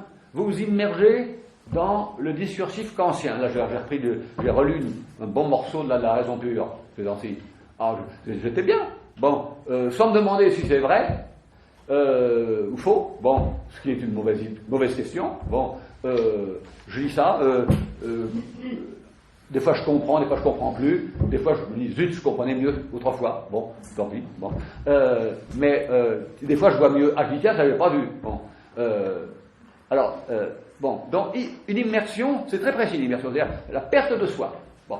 Et il n'y en a pas beaucoup qui le font, parce que les critiques, ceux qui, par exemple, quand, comment il s'appelait celui-là, Guéroult, écrivait 2 beaux volumes sur Spinoza, bon, il ne s'oubliait pas, lui, il était conscient qu'il était le critique de Spinoza, bon, et donc, c'était pas ce que je dis, le cas dont je parle, c'est la disparition en pleine mer, bon. Troisième temps, résurrection, à savoir qu'il faut s'orienter sur l'extrême bord de la philo. L'extrême bord. La philo est tout entière une entreprise pour se remettre sur le bord de la philo. Vous êtes d'accord? Bon, moi j'ai toujours entendu ça, comme ça. Autrement dit, on ne sait jamais assez le bord. Bon, mais plus c'est le bord, plus c'est le vertige, plus c'est la menace. Alors, la menace de la folie, de la maladie, de la mort, de beaucoup de choses, hein. Bon. Alors, sur le bord, on se tient pas bien sur le bord, hein, on se tient pas bien. Mais plus on se tient, De Santi avait une expression qui était curieuse pour dire ça. Il disait, il faut faire maigrir le sujet. Le sujet est trop gros, trop adipeux. Il a trop de savoir, etc. Dégraissez-moi tout ça. Bon, alors, réduit à un fil. Un fil. Quel est ce fil? Le fil, bon, c'est une sorte de... C'est simplement la posture du « il y a » pour un être pour, lequel il y a. Donc c'est un être pour. Bon, on dit, les choses sont pour moi. Bon, oui, quand j'ouvre les yeux, elles sont pour moi, elles sont pour vous aussi, mais elles sont pour moi. Bon, eh bien, en tant qu'elles sont, je suis un être pour. Bon, mon être pour, il est orienté, orientable, il est affecté, affectable, il est actif et passif. Bon, eh bien, ça se réduit à ça, très peu de choses. Hein. Bon, et puis quatrièmement, il faut retourner en plein milieu. Donc c'est un vrai zigzag, hein. Retourner en plein milieu. Alors, cette fois, en sachant, en ayant l'expérience de ce que c'est que provenir, évidemment, on n'est pas sans mémoire, de provenir d'une chose qui était antérieure à la philo. Bon. Ce qui est très mauvais, c'est de commencer par la philo. Bon. Très mauvais. Très très mauvais. Il faut mieux commencer par avoir fait autre chose. Ok, on a toujours fait autre chose, on a vécu avant de faire de la philo. Comme dit Descartes, nous avons été enfants avant d'être hommes. Il n'est pas idiot, l'animal, hein. C'est le moins qu'on puisse dire. Bon. À savoir qu'il faut avoir une antériorité en philosophie. Si on n'a pas, on ne peut pas commencer philosophe. On ne naît pas philosophe, hein. Pas possible. Comment voulez-vous changer? Bon. Alors, il faut donc la mémoire d'avoir été immergé et de s'être perdu. Et quand je suis haut, Descartes le répète ça, quand je suis haut dans la deuxième méditation, ou la fin de la première, quand je suis après j'ai l'impression d'un nageur qui perd pied, etc. Vous vous rappelez, passage, bon, disparition, bon, ensuite, réappropriation d'un être de limite, hein. Vous savez, on ne peut pas, hein, c'est toujours je pense, et on ne fait que penser. Bon, mais c'est bon. Et puis, le dernier point le plus difficile, parce que qu'est-ce que c'est que ce que j'ai appelé une fois ici philosopher sans philosophie, c'est-à-dire que quand je vous dis que comment il s'appelle, Rimbaud, c'est un immense philosophe qui ne le sait pas. C'est ce que je veux dire. Comment dire, il ne savait pas qu'il faisait de la philo, hein. Bon. Alors, mais il n'est pas naïf quand même, hein. Il n'est pas naïf, c'est le contraire de naïf. Bon. C'est pas, je ne vais pas rentrer là. J'aime beaucoup Rimbaud, mais c'est pas le problème ici. Bon. Mais en tout cas, il y a une chose, c'est que j'aimerais comprendre comment. C'est assez. J'ai du mal, je ne sais pas, à comprendre qu'est-ce que c'est qu'être philosophe sans philosophie. Bon, bon, la philosophie étant là l'ensemble des règles auxquelles il faut souscrire pour un certain nombre de démarches, comme quand on lit, je sais pas moi, quand on lit d'Aristote ou du Platon. Platon c'est plus difficile, mais l'Aristote, on sait qu'on est dans le même élément, grosso modo. Il y a la dialectique, ce sont les opinions. Il y a l'analytique qui est démonstratif un peu. Bon, un peu, je dis parce que c'est pas toujours démonstratif. Bon, et puis il y a la division en traités. C'est de lui, c'est pas de lui. Bon, c'est pas grave tout ça. Bon, mais ce qui est majeur, c'est évidemment les conditions là de ne pas perdre de vue qu'on est en train de faire de la philo. Bon, on fait de la philo. Bon. Tandis que quand on est Rimbaud, ne fait pas de philo. Bon, Claudel ne fait pas de philo. Hein. Bon, il ne s'agit pas d'extraire une philo de Claudel. Hein. C'est pas ça. Comme si il fallait extraire une philo de Rimbaud. C'est les poèmes eux-mêmes. Ce sont les poèmes eux-mêmes qui sont de la philo. Bon, alors, qu'est-ce que c'est que cette égalité égale, bon, qui fait perdre évidemment au genre philosophique une différence, une spécificité, mais qui ouvre énormément. Bon, Bon, alors parce qu'il faut aller très loin. Certains Rothko, c'est de la philo. Certains Bacon, c'est de la philo. Bon, ou bien la philo ne m'intéresse pas du tout. Si elle se limite dans la phase dans laquelle je me suis, je dirais, enfoncé et annulé, et si c'est ça la philo, bah, tant mieux. C'est pas grave, mais j'en suis sorti, et bien j'y retourne pas. Bon, mais ce qui m'intéresse, c'est que quand Merleau disait il y a de la philo partout, je crois j'imagine qu'il voulait dire quelque chose comme ça. C'est-à-dire qu'il n'y a pas de philo uniquement dans les. Mais de la vraie, c'est pas de la philosophie préparatoire ou des exemples, hein, c'est pleinement de la philo, pleinement. Elle est même plus pleinement que, je dirais, les textes qui ne sont que explicitement philosophiques. Bon, comme on dit. Bon, alors, là, ça va, bon. Alors, il y a un point que je voudrais signaler, c'est que cette affaire d'idées météores, vous comprenez bien ce que je veux dire, hein? Bon. C'est elle qui permet d'apercevoir le rapport le plus difficile et celui qui m'intéresse le plus. C'est le rapport qu'on appelle l'affinité. Alors, l'affinité, c'est une définition que je donne, et qui est la mienne. Ça va ensemble, malgré. Le malgré étant aussi fort que ça va ensemble. Hein. Bon. Alors, évidemment, l'affinité, on a le sentiment d'être dans l'arrière-boutique d'un sorcier. Bon. C'est-à-dire, on sent l'ésotérisme à plein nez, là. Hein. Bon. Il y en a chez Kant, hein, de l'affinité transcendantale. Hein. Ben, on sait bien que les choses ne peuvent pas. Ça fait, dès qu'il y a quelque chose comme de l'affinité ou de l'attraction, il y a de l'occulte et il y a de l'occultisme. Bon, et je crois qu'on ne peut pas tout à fait éviter, ou bien on est un positiviste forcené, à savoir à la Taine, Hippolyte Taine, hein, il ne disait pas beaucoup de ça, je suis sûr. Bon, à savoir, il est un des maîtres du positivisme, c'est-à-dire que c'est lui déclare qu'il peut déduire une œuvre de son terreau, avec les 3 lois, le temps, le milieu et le moment. Bon, alors l'œuvre, bon, donc par rapport à mon problème, il est exemplaire. Bon, ça c'est le positivisme. Bon, c'est-à-dire qu'il n'y a rien de plus dans l'œuvre que ce qu'il y a dans les conditions. Bon, ça n'a pas d'intérêt. Enfin, si, c'est l'intérêt, mais l'intérêt de document. Bon, c'est un document. Bon, alors, si vous voulez, l'affinité, elle est illimitée.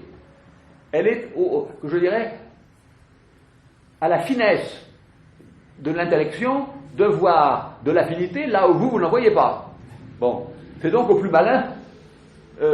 Bon, mais à force d'être le plus malin, on est aussi le plus obscur et le plus occulte, évidemment. Si moi je vous dis, je vois des affinités là, bon, on dit, oh là là, il va pas bien le bonhomme, hein. Bon, il faut pas trop en voir d'affinités, hein. Il faut pas trop en voir, il faut en voir un peu, bon, mais c'est très important, sinon rien ne marche avec, hein. Bon, alors, moi c'est pas un hasard si Bergson, qui est un grand penseur de l'affinité, autrement dit, les choses qui vont pas ensemble, elles n'iront jamais ensemble. Bon, et le temps est le miracle de l'hétérogénéité, l'hétérogénèse, qui va ensemble. Bon, c'est quand même, ça c'est de la contradiction, ça. Ou bien c'est hétérogène, ou bien ça va ensemble. Bon, il dit de la durée qu'elle est une hétérogénèse. Pourtant, il forge pas beaucoup de mots, mais il en forge un là. Bon, une hétérogénèse. Bon, Bergson, vous le savez sûrement, était un grand praticien des sciences occultes. Pratiquait beaucoup l'occultisme.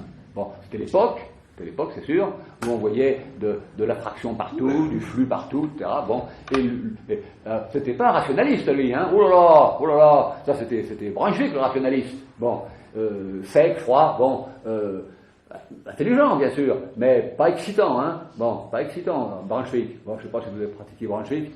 On lisait encore un peu de... Bon, c'est déjà un peu fini, mon sang, mais de temps en temps, il y avait un bouquin qu'il fallait lire. Oh là, c'était pas marrant, ça. Bon, alors... ce qui m'intéresse, c'est que ce que je dis de l'idée météore est une anomalie. C'est une anomalie, hein. Elle est en principe rétive à l'époque.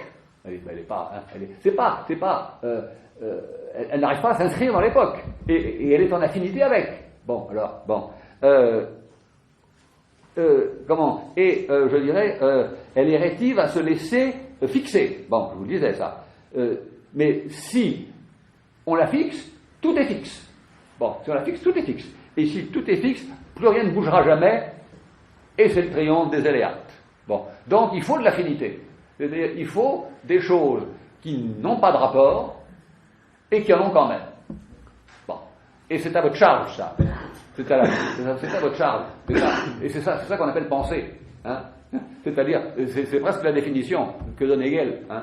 À savoir, dans la propédeutique, c'est-à-dire pour les mômes. Bon, les mômes de Hegel sont déjà assez forts en philo, hein, quand même. Bon, à savoir que penser, c'est tenir en même temps des choses qui ne vont pas ensemble. Bon. Deux bouts de bois, ça va ensemble. Hein. Bon, les surréalistes qui pratiquaient beaucoup ce jeu-là, de mettre ensemble des choses qui ne vont pas ensemble, est-ce qu'ils pensaient? Alors qu'est-ce qui... Je suis pas sûr. Je me demande. Je sais pas. Je peux pas répondre d'avance. Hein, bon. Alors, ce qu'on appelle œuvre, dans le fond, n'est que la retombée dans une notation quelconque, que ce soit la notation littéraire, la notation picturale, la notation musicale, bon, une notation, la retombée dans une notation quelconque d'une idée météore sans forme. Bon. S'il n'y a pas eu ça, il n'y aura jamais eu que du bon métier. Bon, c'est la différence qu'il y a entre du bon métier, ben c'est très bien du bon métier, oh là là, dans la peinture, toute la peinture renaissante et classique, s'il n'y a pas de métier, c'est inexplicable. Bon, Mais évidemment, il y a quelque chose d'un peu plus dans le métier, alors ça pousse d'un cran, hein, à savoir quel est le rapport entre le métier et la capture de l'idée filante. Hein, parce qu'il y a une capture de l'idée filante. Bon.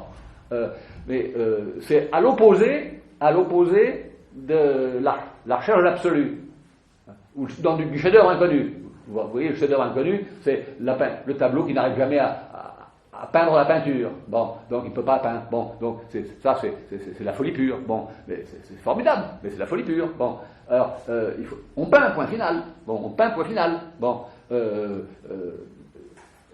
Cézanne ne cherchait pas autre chose que peindre en peignant. Bon, si on dit qu'il cherche l'absolu, on fait de la littérature. Bon,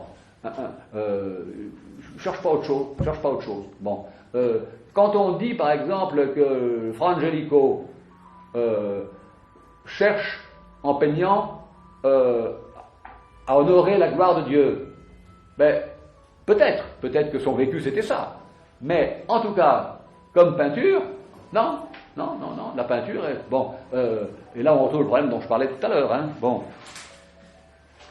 Alors, il s'agit de bien comprendre simplement qu'on n'a jamais le sans forme à sa disposition comme ça, hein, tranquillement. Bon, il faut évidemment soi-même être dans une disposition qui est fatalement de crise, c'est-à-dire après un certain nombre d'événements qui sont toujours du genre épreuve. Autrement dit, une vie qui n'a pas été éprouvée, seulement, vous savez, elles ne sont pas nombreuses, les vies. Je ne sais pas s'il y en a, des vies qui ne sont pas éprouvées. Bon, les épreuves, elles sont de mille formes, visibles, pas visibles, connues, pas connues, etc. Bon, mais l'épreuve, c'est-à-dire le fait de s'être heurté à une résistance qui, elle, se foutait de vous. Hein, se foutait de vous. Bon, comme ça. Bon, vous aviez beau faire ce que vous voulez. Bon, moi, je suis très sensible à ce que les Grecs appelaient la nécessité, c'est-à-dire cette espèce de sévérité et de brutalité. C'est comme ça. Bon, ben, vous n'avez qu'à vous arranger avec. Bon, et si vous vous arrangez avec, eh ben, vous êtes très bien. Hein, bon, vous êtes très bien. Bon, alors, je continue un peu là. Alors, non, ça, je ne vais pas parler de ça aujourd'hui parce que ce serait trop long. Bon. Alors,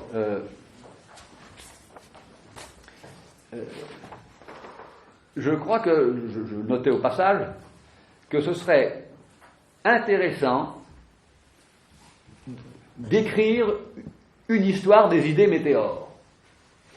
Bon, vous sentez bien la difficulté quand même, parce que vous ne savez pas la forme, bon, vous ne savez pas quand elle passe, ou bien quand elle passe, il est trop tard. Bon. On en a des indications. Zut, j'avais une idée, elle est partie. Ben oui, peut-être que vous n'aviez rien. Hein. Bon. Que c'était une impression. Bon. Et c'est simplement l'expérience que, et ça, la première fois que je l'ai trouvé, c'est dans Hegel, à savoir que il ne faut pas avoir peur de la puissance de son pensée. Il est plus puissant qu'on ne croit. Bon. Alors que, évidemment, il y a toujours les critiques qui sont faites, à savoir qu'il y a de l'outrecuidance, il y a de l'orgueil, il y a de la toute-puissance, il y a tout ça. Bon, oui, d'accord. Bon. Mais c'est vrai que si penser est vraiment calibré à la situation, ben on ne pense pas, on est ajusté. C'est tout, si on est bien calibré. Bon. Comme le poisson dans l'eau, là, hein, comme le dit le proverbe, hein, comme un poisson dans l'eau, il n'y a pas d'eau, il n'y a pas de poisson non plus du coup, hein, il n'y a rien. Bon. Alors, je passe. Alors, je voudrais revenir un tout petit peu sur ce que j'appelle les états de philosophie. Bon, c'est que être philosophe, ça implique, être philosophe, c'est-à-dire relever d'un certain type, hein, d'un certain type de, comment je pourrais dire, c'est même pas un être au monde, il y a de ça, il y a de l'être au monde, bon, il y a une façon de s'orienter pour prendre les problèmes, les difficultés. Bon, par exemple, Sartre était exemplairement quelqu'un qui prenait mal les problèmes. Il les prenait tous en pleine gueule. Alors, évidemment, il ne rencontrait que des problèmes. Donc, il fallait qu'il les résolve. Donc, il forçait pour les résoudre. Il forçait, parce que pour résoudre, il forçait. Bon, une fois qu'il avait forcé, le problème était réduit. C'était la poudre, mais il n'avait plus d'adversaire, du coup. Donc, il ne savait plus quoi faire. Donc, il fallait qu'il retrouve un autre. Bon, Bergson était exemplairement diplomate avec les problèmes. C'est-à-dire, il les prenait pour qu'ils ne se montrent pas comme des problèmes. Bon, ça, c'est un malin. Il avait été envoyé par Aristide Briand, envoyé auprès de Wilson pour persuader les Américains d'entrer en guerre en 17. Donc, il savait très bien faire. Très très bien faire pour ne choquer personne, avoir l'air d'être quelqu'un. Il n'était pas avoir l'air, il était quelqu'un de bonne aloi, c'est-à-dire jamais un mot plus haut que l'autre, etc. Bon, jamais une originalité. Vous savez que c'est lui. Bon, j'ai compris ce que un mot de Deleuze, de Bergsonien. Un jour, je lisais Deleuze disant j'enseigne ce que je cherche. Bon, j'ai dit, tiens, c'est bien ça. Bon. J'avais le sentiment que je faisais un peu comme ça. Bon.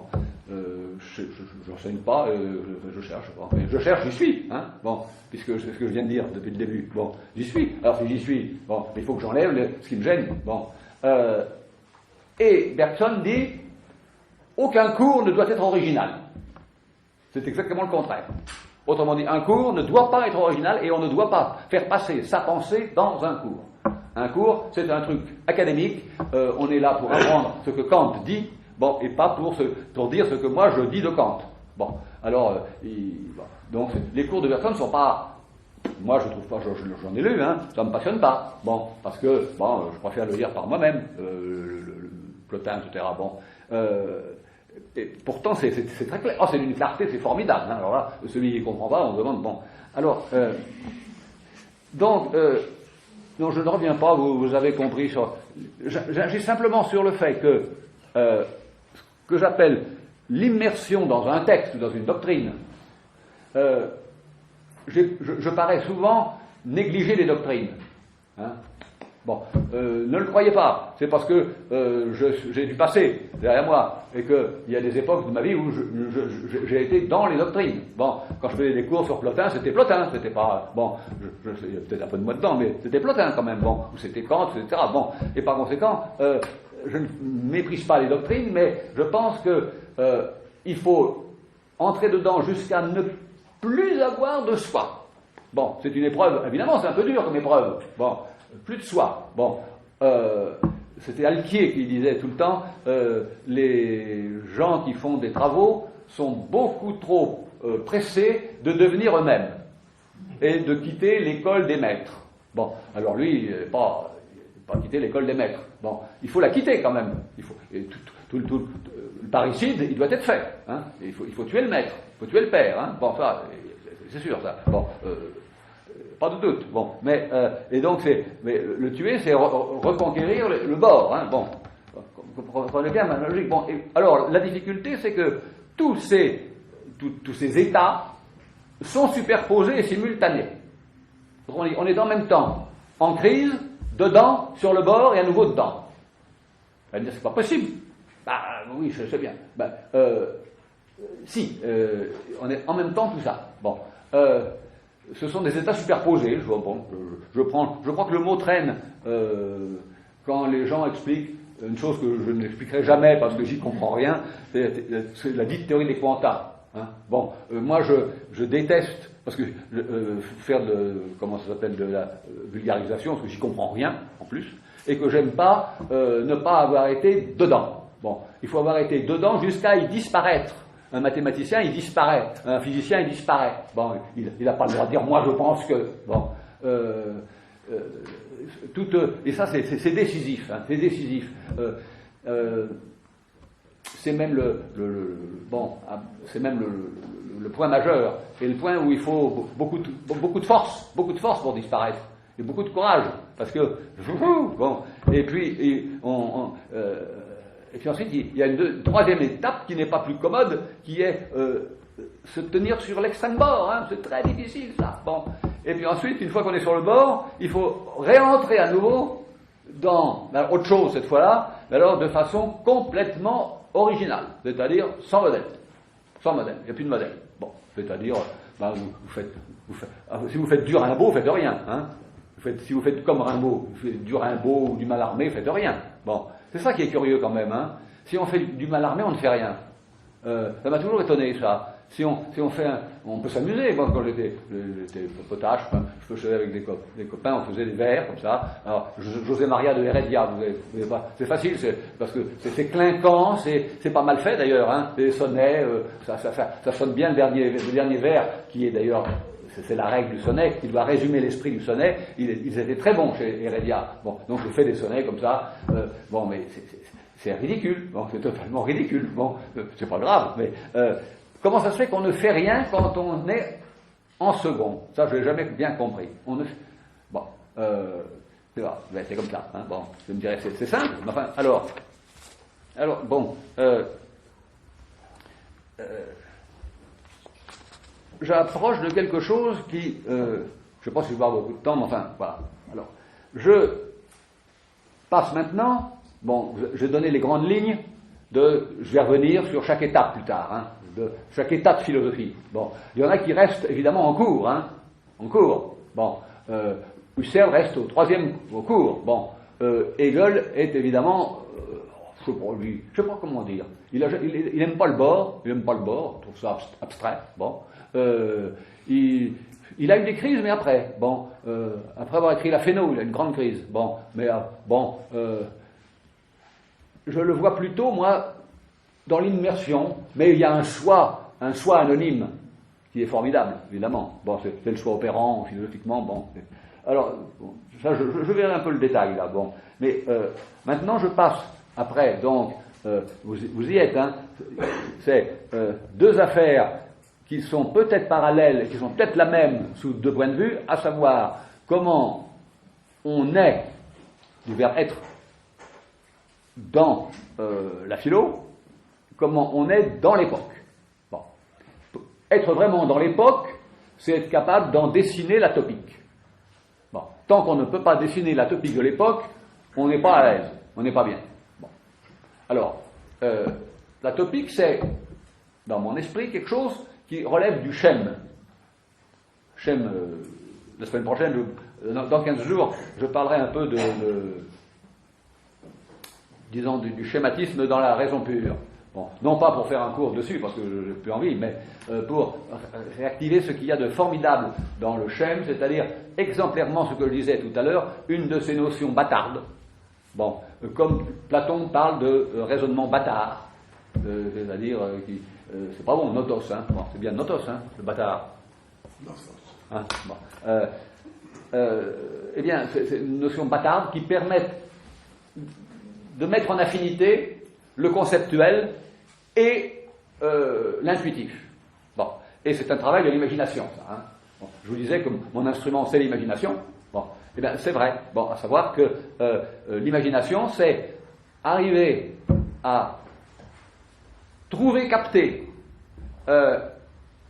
des schèmes qui donc sont apparentés aux idées, c'est pas les mêmes choses tout à fait, mais apparentés à ce que j'appelle moi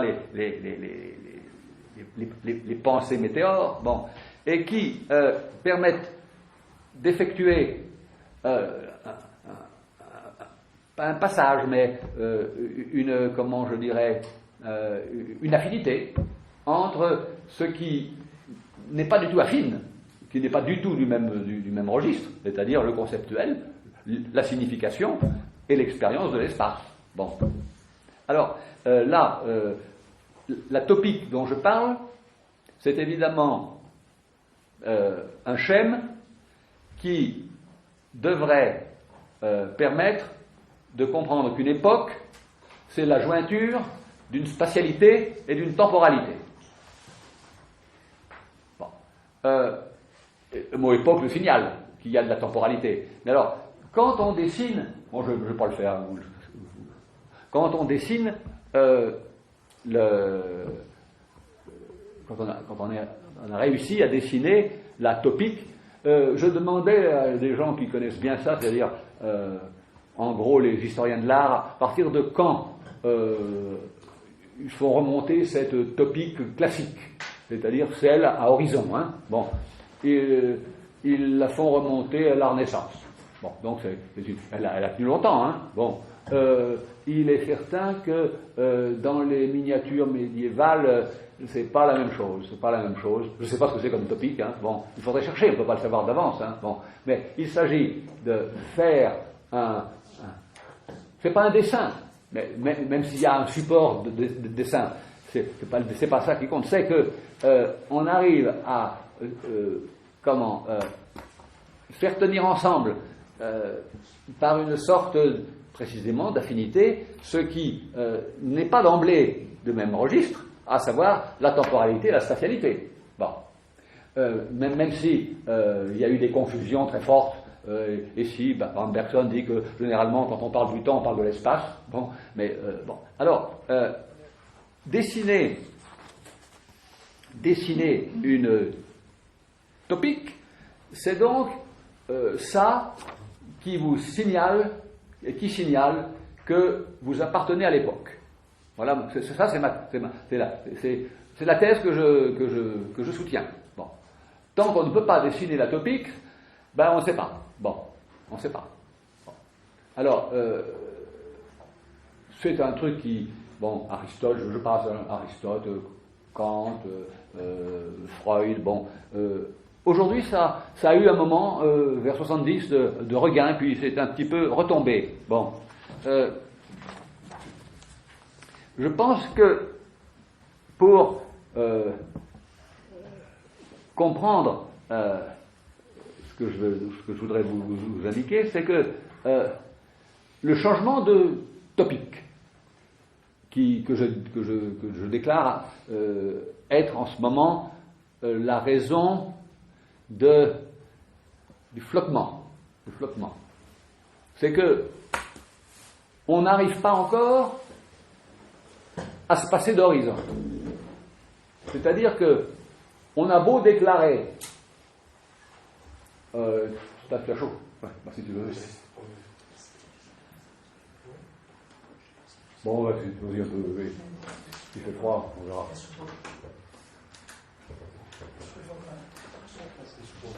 Qu'est-ce que je disais?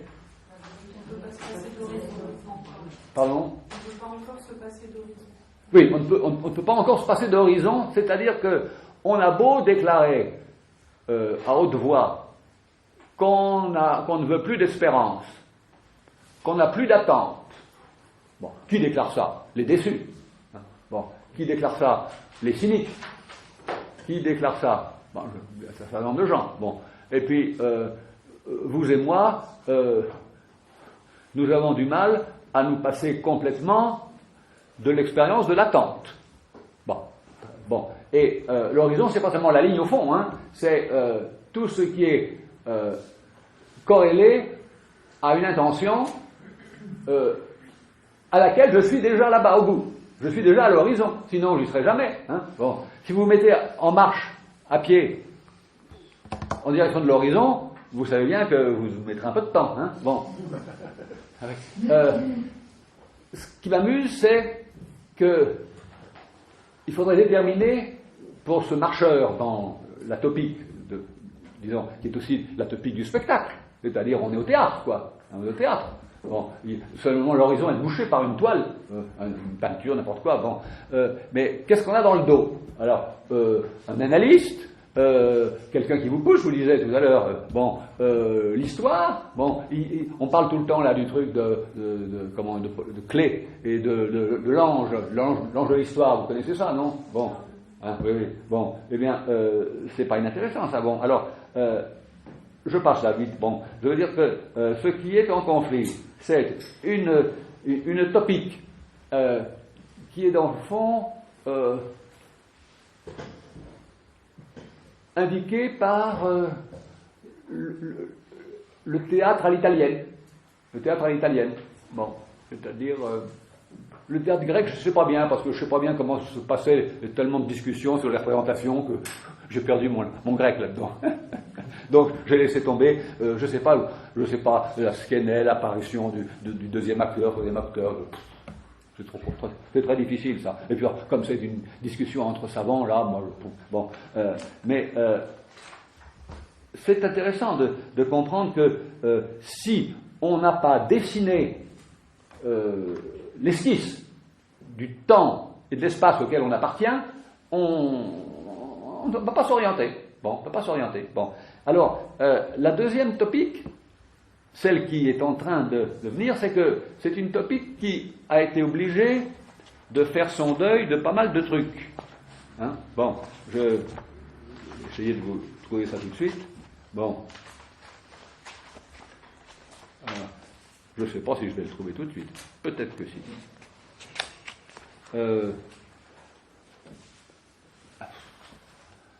Non, je ne vais pas le trouver tout de suite. Bon, ben, tant pis. Attendez. Non, je ne sais plus où je suis. J'ai trop de trucs là, j'ai trop de trucs. Bon, je ne sais pas où je suis. Bon, tant pis. Bon, j'ai fait une petite, un petit jeu d'assonance sur les contraintes de changer de topic en raison essentiellement du fait que il s'est produit un événement, l'événement important qui s'est produit depuis, je ne sais pas moi, vingtaine, quarantaine d'années, peut-être plus. C'est une expérience générale de déliaison. Bon.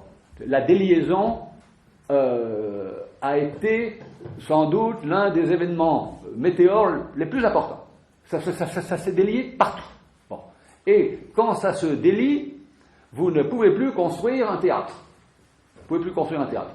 Donc, les différentes, je dirais, composantes de ce qui est la scène de l'époque, les différentes composantes, elles doivent se distribuer autrement que selon le schéma un plancher et un plafond. Bon.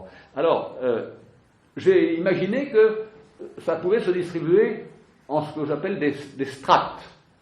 Bon. C'est-à-dire que, comme, je sais pas, moi, je vois très bien des sortes de vivants circuler sur des strates. C'est un monde complet. Chaque strate est complète, hein, est intégrale. Bon, alors, je vais tout de suite vous le dire comme ça. Bon, il y a une strate qui est la strate des significations. Bon, c'est-à-dire toutes les significations, elles sont, je dirais, enregistrées. Alors, entre elles peuvent être liées. Si vous les liez bien, ça fait un discours. Si vous les liez pas bien, ça va pas. Bon, vous pouvez, mais par elles-mêmes, elles n'ont pas de force, les significations. Bon, pour qu'elles deviennent des slogans, par exemple, liberté, eh bien, il faut qu'il y ait une énergie qui vienne d'une autre strate.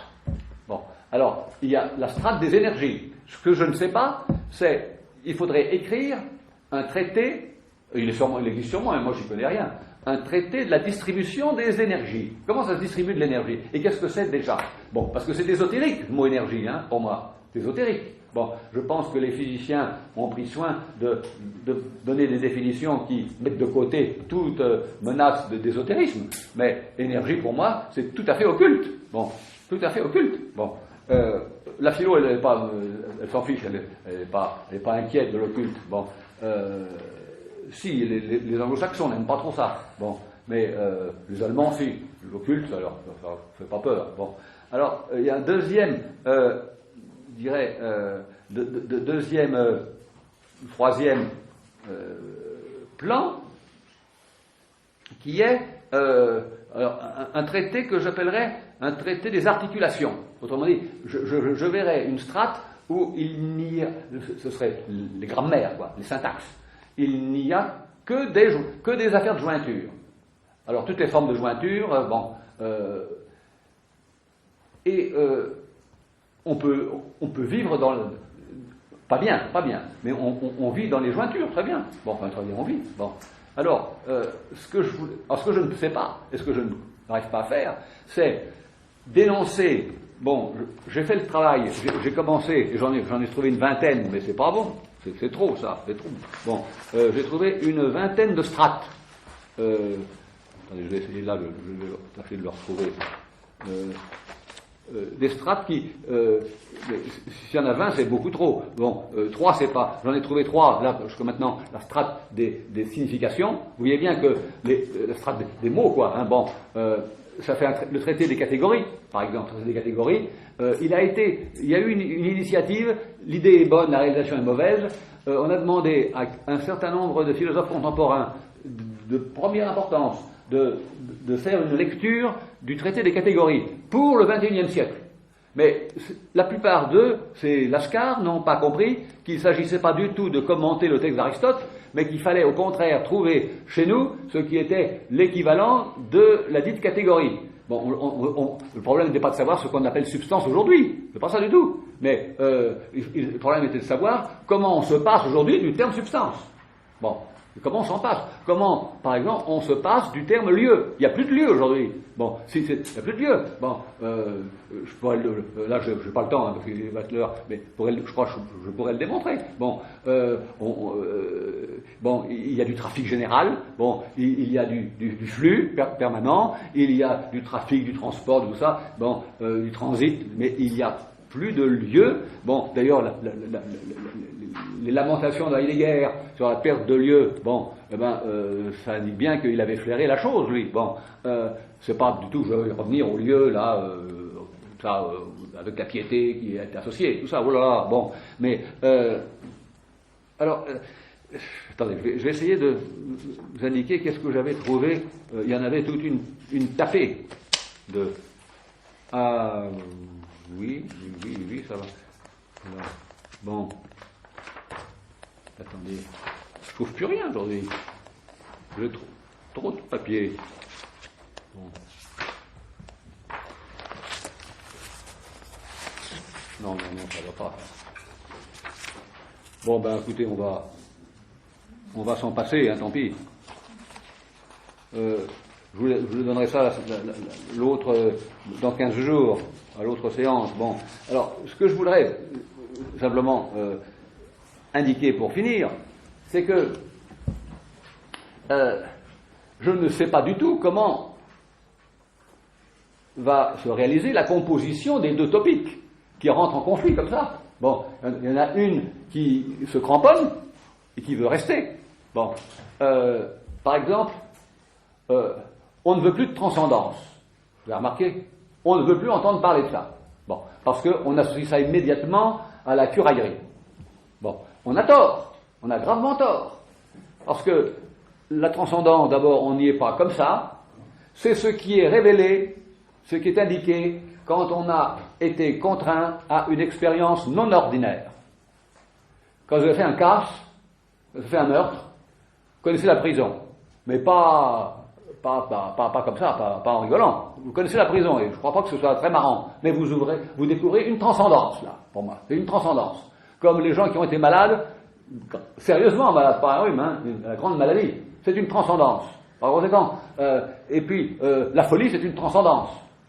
Bon, transcendance, ça veut dire que ça ne relève pas de l'expérience ordinaire. Et qu'il faut avoir subi parfois une terrible épreuve pour que soit ouvert pour vous un autre registre. Bon, alors, quand j'entends les gens me dire on veut plus de transcendance, bon, si ça veut dire on veut plus de curé, bon, très bien, bon, je sais rien. Bon. Mais si ça veut dire que on va normaliser la maladie, on va normaliser la prison, on va normaliser la sexualité, qui est aussi une transcendance, la sexualité, hein, c'est pas un truc comme ça simple, comme boire de l'eau, hein, bon, eh bien, on ne peut pas se débarrasser comme ça. On ne peut pas se débarrasser de l'espérance comme ça, en disant non, fini. Bon, je connais par exemple Bernard Sobel, l'homme de théâtre. Chaque fois qu'il me rencontre, il me dit plus d'espérance. Hein. Bon, il se parle à lui-même. Bon, lui, il en a eu à fond dans le stalinisme. Et puis, comme il a été un peu déçu, bon, alors comme il veut rester communiste, il me prévient. Il faut que je sois un communiste, je ne le suis pas d'ailleurs, bon, mais il faudrait que je sois un communiste, mais sans espérance. C'est bon, ça fait deux réquisites assez lourds, ça. Hein, bon, alors, donc, il est certain que l'ancienne époque, elle se signale encore par des choses très fortes, hein, très très fortes. Bon, très très fortes. Bon. Moi, je suis très très hostile à l'idée de normaliser toutes les expériences déviantes, parce que c'est elles qui ouvrent. On ne peut pas avoir accès à de la transcendance comme ça, en étant dans son fauteuil, tranquille, on dit voilà, transcendance. Non, c'est un mot majeur parce que aujourd'hui, on est à fond pour l'immanence. Bon, d'accord, on a compris. Bon, mais si ça veut dire pour l'homogène à tout prix, non. Bon, alors, ce que je ne sais pas, c'est comment articuler la topique qui résiste. Et elle a raison de résister. Bon, et une époque, c'est une bataille, hein. C'est une bataille, une époque, hein. C'est une énorme bataille. C'est une gigantomachie. Bon, c'est pas du tout calme. D'ailleurs, on le voit bien. Bon, on le voit bien, même pas assez. C'est beaucoup plus violent que ce qu'on voit en ce moment. Bon, c'est beaucoup plus violent. C'est terrible. Bon, à savoir l'ancien qui veut absolument rester et un certain type de nouveau qui est un certain type d'énergie. Donc, il veut absolument se manifester dans la déliaison. Bon, je crois que les choses liées ne plaisent plus. Bon, si aujourd'hui vous proposez un truc sur la synthèse, vous barbez tout le monde. Bon, la synthèse, ça barre tout le monde. Bon, en revanche, les choses qui sont déliées, défaites, déconstruites, démolies, etc. Tout là, oui, ça, les fragments, les morceaux, tout ce qui tombe en ruine, tout ça, bon, ça a une espèce d'extraordinaire succès. Bon, alors, ce qui m'intéresse, c'est c'est vrai que ça paraît curieux de mettre d'un côté les significations, de l'autre les articulations, de l'autre les forces, de l'autre, il y a aussi une chose, on ne peut pas faire une topique si on ne donne pas une place à ce qui est le semblant. Tout ce qui est le semblant, tout ce qui n'est pas la chose elle-même. Quand vous voyez Othello, c'est pas Othello, donc c'est un semblant. Bon, par conséquent, tous les arts, tout ça, c'est du semblant. Bon, quand vous voyez une tache rouge, c'est pas une tache rouge, c'est une maison. Bon, alors, enfin, c'est une maison ou c'est une tache rouge, c'est comme vous voulez, c'est au choix. Bon, alors, il y a quelque chose là qui est important, c'est que je n'arrive pas à articuler l'exigence de très forte liaison qui était le paysage. Bon, le paysage logique, hein, pas le paysage. Vous savez que Ignace de Loyola demandait à ces jeunes prophètes, c'est-à-dire aux novices, d'effectuer pour eux-mêmes ce qu'il appelait la composition du lieu.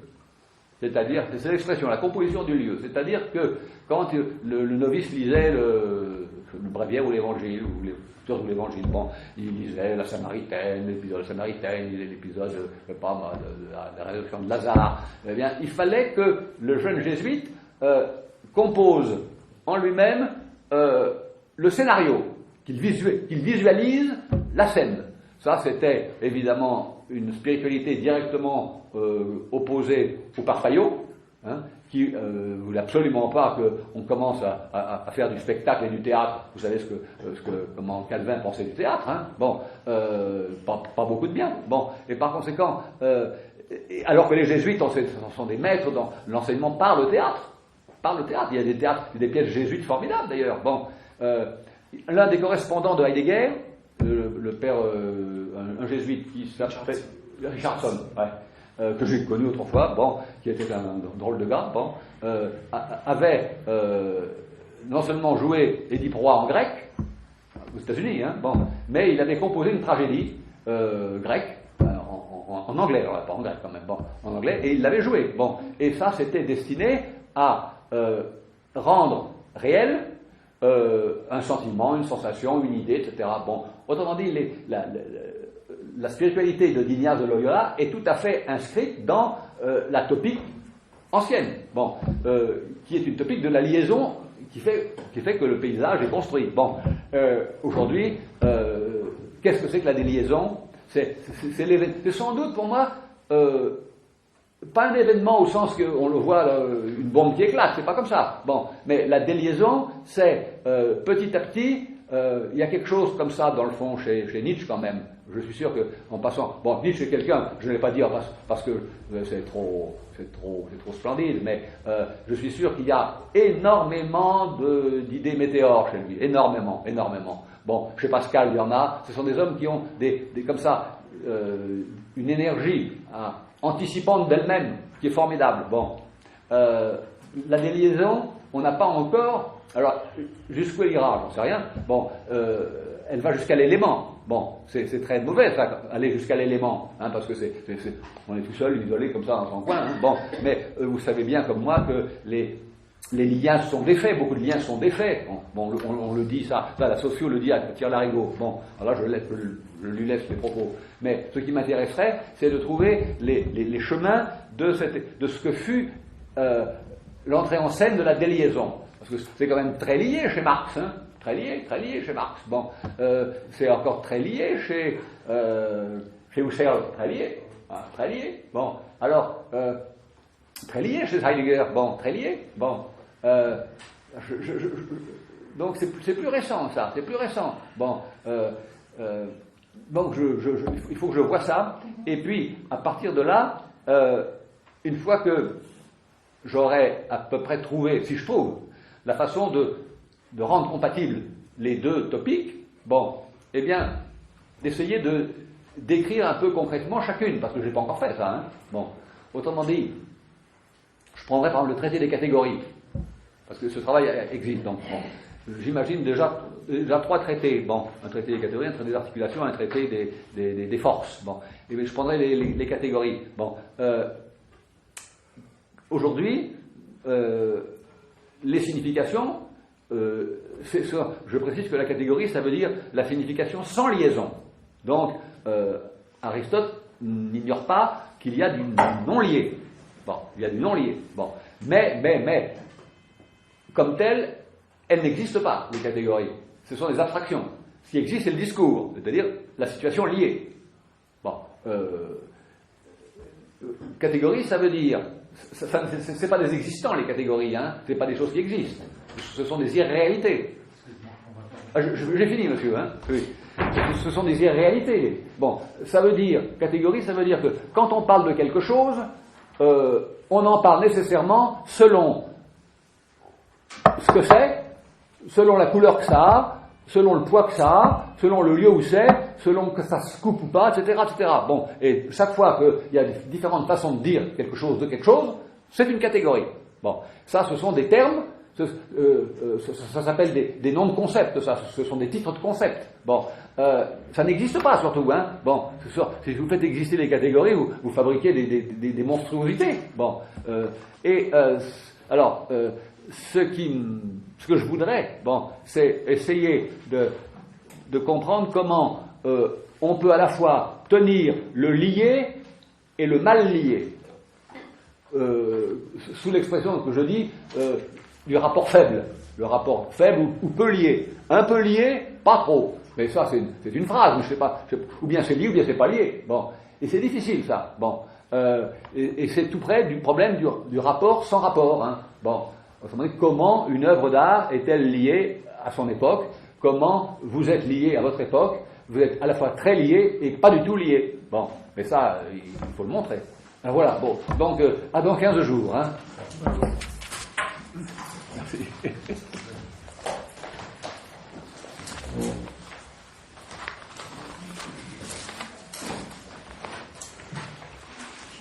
Si vous avez comme ça des intuitions météoriques, hein, ne vous privez pas. Ne vous privez pas d'en faire communiquer, d'en faire partager les autres.